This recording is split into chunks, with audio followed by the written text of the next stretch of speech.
we are back with Marty. We're back with Johnny, and we are back with Dr. Monica Rashavi. Dr. Monica, good morning, and welcome to Mornings in the Lab. And I'm going to do this So we had you here for the Creator Spotlight yesterday, and we gave you some of this, and we're going to do it again. Dr. Rashavi. Morning. Thanks for having me. Absolutely. So listen, let's get into knowing who Dr. Rashavi is. So Doctor is a master of scaling systems. She is an expert, Johnny, in custom system design. And I was excited, John, when I knew she was coming on the show today, because I know systems turned your life around, Johnny. So she helps entrepreneurs streamline their operations and grow profitably. She's the former CEO of Forte Labs. Marty, she led operations at the productivity powerhouse behind building a second brain. Oh yeah, we all need second brains, cutting costs and optimizing efficiency. She's the founder of Systematic U. Through her company, she transforms business chaos into scalable, well-organized systems. So if you're an entrepreneur right now, if you're a human looking for systems, this is the show you want to hang out with. And hey, listen, she has dual doctorates. She hasn't been sitting around, boys, and she's a law student. With 2 doctorates and currently pursuing a law degree, oh yeah, Monica just sits around and does nothing. She blends academic insight with practical experience to drive results. And here today, we are excited to bring in Dr. Monica Rashavi into the lab here. Monica, thanks for hanging out with us today. What's going on? I'm excited to chat with you. I admit, when you were reciting all of my background, it makes me exhausted. And normally I don't feel that way. So thank you. Hey, somebody has to put the good deeds on the show. This really blends into what John said at the start of the show, because I'm going to suspect you're doing all this work behind the scenes quietly, just chalking up the wins, right? Chalking up the wins. Johnny, Marty, look at her resume and just win after win. And then John, she comes out and then we read it and so I've accomplished all that. John, you can relate to that. Yeah, 100%. I think when it comes down to when you are on a path that you really enjoy, you want to just continue to look forward. You don't really look back. I look back only to figure out what I did wrong so I don't do it again, or to connect dots so I can understand why things happen. But when you are, I guess you'd say, you're in love, so to speak, you're passionate about moving forward, it makes it a lot easier to do it and be successful. Yeah, very true. Good morning, Shelly. Good to see you here this morning. Shelly Spence, of course, joining us in the lab. She was here a week ago. Good to have you here. The Mighty G, what is this about? This is a morning show about accountability, about setting and achieving big, hairy, audacious goals. The only morning show for men. We start at 8 o'clock a.m. Eastern time, Monday to Friday here. And we're hanging out with our guest, Dr. Monica Rashavi. And I think I'm doing a pretty good. So we're going to call her Dr. Monica because I'm going to stumble through the last part of the name here. So Monica, you've been just pursuing degree after degree. What's been the impetus for that pursuit, Monica? When I was a kid, I struggled a lot in school. I don't want to say I bounced around, but I went from a public school to a private parochial school, a Catholic school when I was younger. Then I went to a public vo-tech high school in the United States. We have vocational technical schools where you could pick a trade, so to speak. And I picked business technology, business computers to do because I liked computers. I had a Tandy 1000 when I was 6, and I used to do Barbie and paint by numbers and stuff like that on it. And I thought it was fun.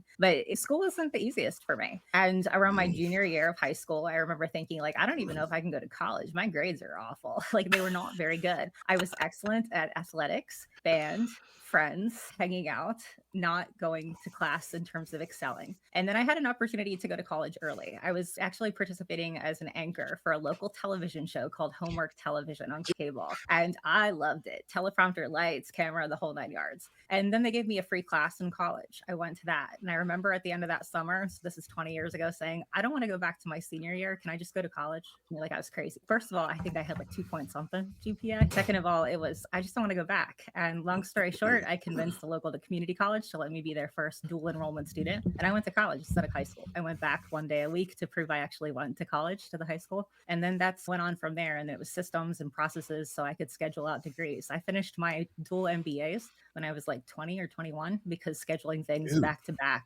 So I was able to do really well because of systems. So it's been a long time. No kidding. Marty. No, that's pretty cool. And it's crazy how you said school wasn't your thing. You weren't that good at school. Guess what? Me, John, and Keith weren't that good in school either. So you're with the right people. What sticks out to me is passion. You found something you were passionate about, which you can work hard, you can go hard. So how important is it to do something you're passionate about? Do something that you want to wake up the next morning and get to it. How important is that? It's so important because I think for me, now that I think back, I was I wonder why I didn't have that passion. I didn't like math for sure. I remember having no passion about statistics. And that carried through to my PhD, I should point out. I think I took and withdrew or dropped out of stats 3 times and took the last broker class in my PhD program. But when you're passionate about something and you set that goal, and I think Johnny mentioned this, when you're laser focused on that goal, that for me is what gets my ADHD brain super focused about continuing on that path forward. It's my dad used to to say the eye is on the prize. And that's something that I've committed to my whole life. Yeah. Johnny. Yeah, it was so true. And I'm the same way. All of the shit that I dealt with in terms of dyslexia and who knows what letters I should have behind my name in terms of the current, we call it disabilities, but bullshit. They're not disabilities. They're fucking blessings. Because when, like you said, you found something you were passionate about, you hooked up that, what now would be called a disability to it. And look what happened. Yeah. So kicking ass, man. That's what it's all about. Monica, in your journey through school, and you said you received your first computer. Was it a Radio Shack? Because you said Tandy 8000. Was Yes, it? it was a Radio Shack Tandy 1000. My grandfather gave it to me for Christmas. I still remember, especially having the Barbie journal on it, which I promptly lost password for and kept making new versions. So I can relate because I had the TRS 80, the Radio Shack TRS 80. So I can somewhat relate to that whole experience of having computers. But it strikes me when you hear that. So take me through that moment where that computer went on, your brain lit up, and something happened inside of you. And you're like, oh, there's something magical here. And I'm going to link this to systems because how computers work. So something triggered inside of you. And when that computer turned on, can you go back to that moment, doctor, when you're like, oh, something magical? Because I got that computer and I remember it unlocked this world of possibilities for me, it seemed. What about you, Dr. Monica? You're taking me back because this was 35 years ago, but I remember turning it on. I think you're the kid here on the show when it comes to all of us old men here. So let's not go about taking us back here anymore, Dr. Monica. Age aside, I Yes. just remember when you would move the mouse and you clicked stuff, things happened. And I was just really excited to see what was going to happen. Because I also liked, for example, I think I had the Bobo version of like, or like Legos or things like that. And being able to put things together and to figure out how it worked, I was just interested. But when it came to that type of building, I was more interested in the electronic stuff than the physical, although I thought the physical was cool too. So I just remember being really interested and intrigued about, oh, well, if you push this, what does that do? And if you connect these things, what does that do? And then when you came through that experience, you kept through your journey in life and with computers and that, was that first step in you exploring this idea of systems were going to change your life? And we're going to get into systems here in the next segment. But is that when, because when Christina and I talked about this segment today, I got really excited about it because I know that John's a big habit person about systems. I know Marty is to get things done. So when I learned about your whole journey on how you've embraced this idea of systems to drive success, was that where everything really started for you, Monica? I think so, because especially continuing on through school. And again, as I mentioned, I just had some kind of struggle really with focusing and with learning how I learned best. I was always wanting to find the system. And at the time, I think I thought of it more like as the unlock, the cheat code to make things easier for myself. Because I felt like a lot of times it was this uphill battle trying to do things that were oftentimes easier for others. So I was like, I want to figure it out because I don't want to be told no. I hated no. You can see the red hair. I didn't take no very well. And I wanted to be able to do what I wanted to be able to do. So I figured if I'm not doing it and if it's not working the way I'm doing it, then there has to be a different system that will make it so I can do it. Interesting. Talk about the building a second brain. What does that mean? We all got our first brain, but you led operations at a productivity powerhouse behind building a second brain about cutting costs and optimizing efficiency. Talk about that for a few moments, Monica.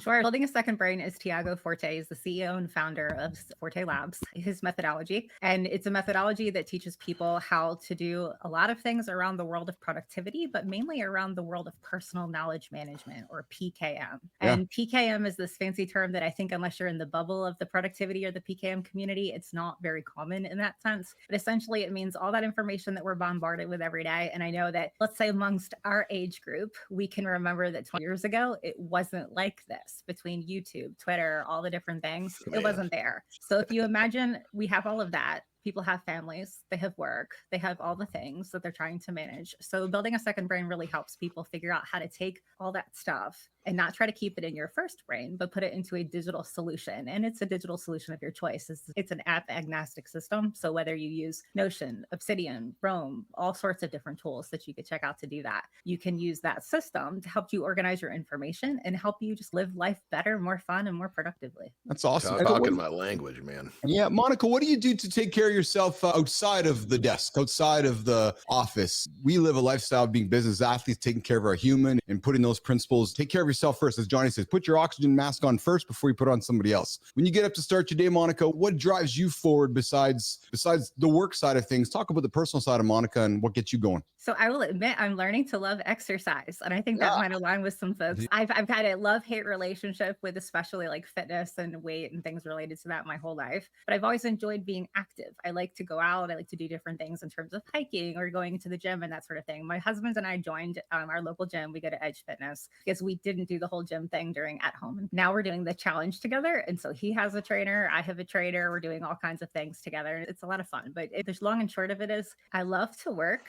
So I have to remember that in order to do that part of what I do, I have to be the healthiest version of me. And I know that if I start my day with me, and me doesn't mean email, me doesn't mean looking on Instagram, me means getting my butt out of bed and moving my body in some capacity. Yes. So before we get to the fit tip, Johnny, let's give our friend Dr. Monica a little bit of motivation to emphasize that taking care of you first, John Anderson, for her and her husband. Yeah. I think when it comes, I always think to try to like, sometimes analogies are helpful. And think of it like this, where our bodies are like race cars. And when we keep our race cars finely tuned and finely fueled, we will crush the track, so to speak, the track of life. When people get up in the morning and they don't do what you're talking about, Monica, they're basically taking a piss in their gas tank. And you expect that when you take a piss in the gas tank of a race car, you're going to win the race? Hell no. So do it. Keep doing what you're doing. That's what's all. You're fueling yourself properly, by mind, body, and soul before it's time to kick ass. That's like tuning up your race car before the race starts. So that's what it's all about. Great job. Yeah. Thank you. I will replay that. Thank you very much. That's going to be, especially on those mornings when I'm like, I don't want to get up. I will replay that. So thank you. Or you can turn the show on every single day, 8 o'clock Eastern time, Monday to Friday, right here on YouTube, X, LinkedIn. Nice plug. You can find us anywhere. It's the only show that helps you, helps your husband, helps men like us get the day started and help achieve the big, hairy, audacious goals. And to do that, we fitness into it. And to do that, we got an awesome dude on the show named Christopher Martin, aka C Marty Fit. And he dropped something that sounds a little bit like this.